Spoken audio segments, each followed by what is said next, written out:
శ్రీ గురుభ్యో నమః. మనం బాలకాండ నుండి పార్వతీ జననం చూస్తున్నాము.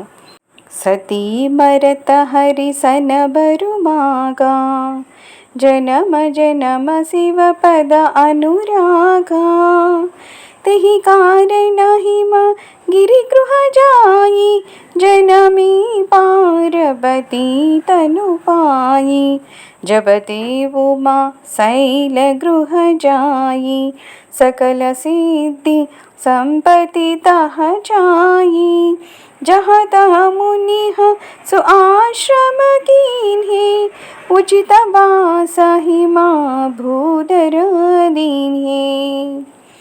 సతీదేవి దేహత్యాగం చేయడానికి ముందు తాను జన్మజన్మలకును శివుని పాద పద్మాలపై అనురాగాన్ని కలిగి ఉంటున్నట్లు వరము ఇమ్మనుమని శ్రీహరిని ప్రార్థించారు. ఆ కారణమున ఆమె హిమవంతుని గృహంలో పార్వతిగా జన్మించారు. ఆమె జన్మించగానే ఆ ప్రదేశము సకల సిద్ధులకును సంపదలకును నిలమయ్యింది. మునులు ఆ హిమగిరి యందు సుందరములైన ఆశ్రమాలను నిర్మించుకున్నారు.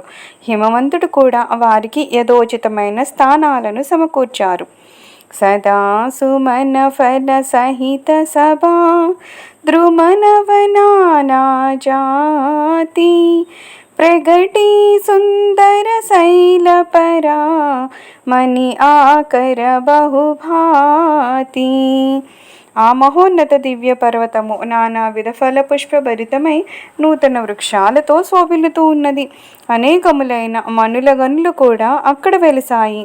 సరితా సబ పునీత జలు బహి ఖగ మృగ మధు పశుఖీ సబ రహి సహజ బయరు సబ జీవన త్యాగ గిరి పర సకల కరహి అనురాగా सोहशैल गिरिजा गृह आये जिमि जनु राम भगति के पाये नित नूतन मंगल गृह दासु ब्रह्मादिक गवहि जसु जासु नारद समाचार सब पाये कौतुक ही गिरी गे हसी धाये शैलराज बड़ा आदर कीन्हा पद पखारी बरा आसनु दीन्हा नारी सहित मुनि पद सिरुनावा चरण सलील सबु भवनु सिजावा निज सौभाग्य बहुत गिरि भरना सुता बोली मेली मुनि चरना. అక్కడ నదులు నిర్మల జలాలతో ప్రవహిస్తూ ఉన్నాయి. పక్షులు మృగాలు భ్రమరాలు హాయిగా అక్కడ తిరుగాడుతూ ఉన్నాయి. జీవులన్నీను తమ తమ సహజ వైరాలను విడిచి పరస్పర ప్రేమతో నివసిస్తున్నాయి. గిరిజాదేవి జన్మించింది మొదలుకొని హిమవంతుడును శ్రీరామ భక్తిని పొందిన వారి వలె పరమానందభరితుడవుతున్నాడు. ఆ పర్వతరాజు భవనమున ప్రతిదినము మంగళకరములైన ఉత్సవాలు జరుగుతూ ఉన్నాయి. బ్రహ్మాది దేవతలు హిమాలయ వైభవాన్ని పొగుడుతూ ఉన్నారు. నారద మహర్షి ఈ విషయమును తెలుసుకుని మానసోల్లాసమును కోసమని హిమాలయానికి చనుదించారు. పర్వతరాజు ఆయన్ని సాదరంగా ఆర్ఘ్యపాద్యాదులతో పూజించి ఉన్నతాసనంపై ఆసీనులు చేశారు. అతడు తన భార్యతో కూడి మహర్షి పాదాలకు ప్రణమిల్లాడు. ముని పాదోదకాలను ఇల్లంతయు చెల్లించారు. తన అదృష్టానికి సంతసిస్తూ హిమవంతుడు తన కుమార్తెను ఆ మహర్షి పాదముల కడ ఉంచారు. त्रिकालज्ञ सर्वज्ञ तुम्हा गति सर्वत्र तुम्हारी कहु सुता के दोष गुना मुनिबर हृदय विचारी.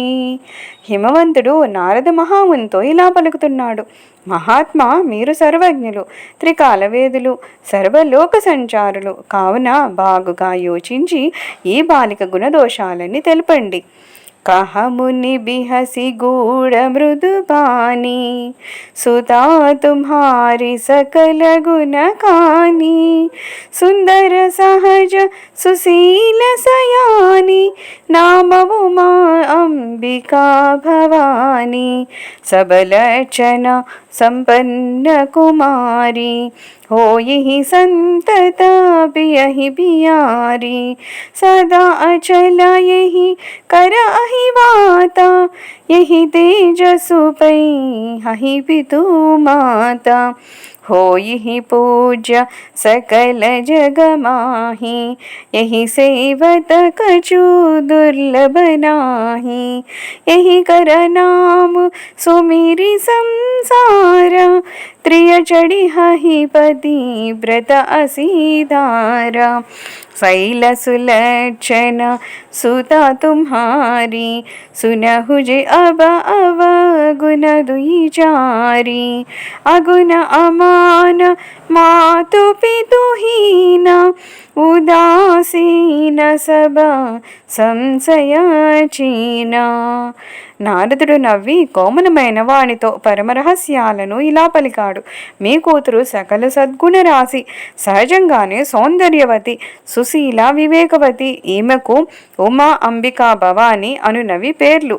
ఈ సుకుమారి సర్వసులక్షణ సంపన్న. ఈమె తన పతికి అత్యంత ప్రేమ పాత్రులాలవుతుంది. సుస్థిరమైన దాంపత్య జీవితాన్ని అనుభవిస్తుంది. తన తల్లిదండ్రులకు యశస్సును చేకూరుస్తుంది. ఈ కన్య ఈ సకల జగత్తునకు పూజ్యురాలవుతుంది. ఈమెను సేవించిన వారికి దుర్లభమైనది ఏది ఉండదు. ఈమె నామాన్ని స్మరించడి స్త్రీలందరూ అసిధార వ్రతతుల్యమైన కఠోర పాతివ్రత్య జీవితాన్ని పాటిస్తారు. ఓ గిరిరాజా, నీ కుమార్తె సులక్షణ, కానీ ఈమె హస్తరేఖల్లో కొన్ని అవగుణాలు ఉన్నాయి. ఈమెకు కాబోయే భర్త నిర్గుణుడు, అభిమానము లేనివాడు, తల్లిదండ్రులు లేనివాడు, ఉదాసీనుడు, సంశయహీనుడు. జోగి జటిల అకామమనా నగన మంగళ భీష अस स्वामी यही कह मिलिहि परिहस्त असिरेखा. యోగి జటాధారి, నిష్కామ హృదయుడు, దిగంబరుడు, అమంగళ వేషధారి.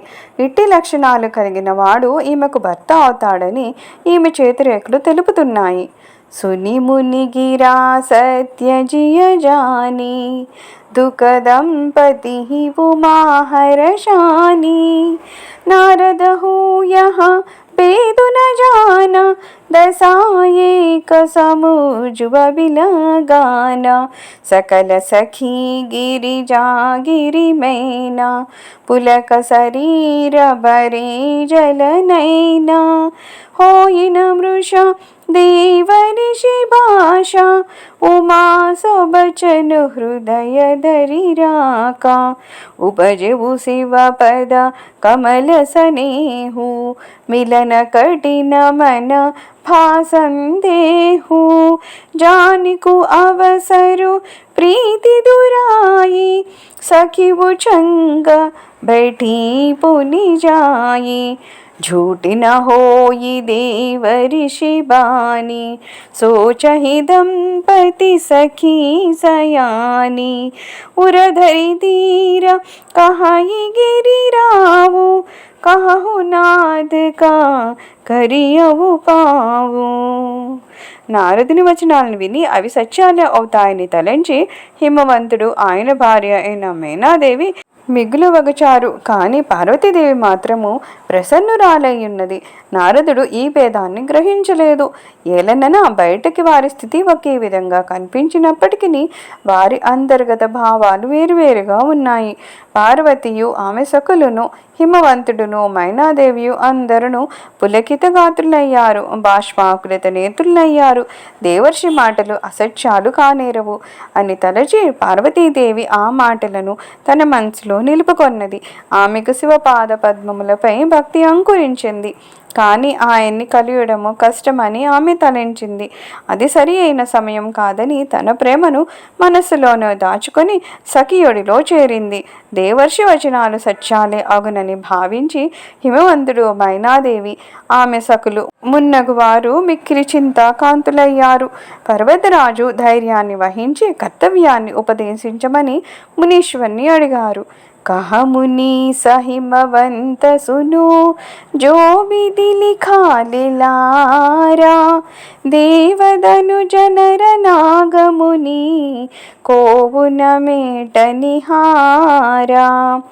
నారద మహర్షిలా పలుకుతున్నారు: పర్వతరాజా, లలాటమున బ్రహ్మ రాసిన రాతను తప్పించడం అనేది దేవదానవులకును, మానవులకును, నాగులకును, మునులకును మరెవ్వరికి సాధ్యం కాదు. సర్వం శ్రీరామచరణారవిందార్పణమస్తు. లోకా సమస్తా సుఖినో భవంతు. ఓం శాంతి శాంతి శాంతి.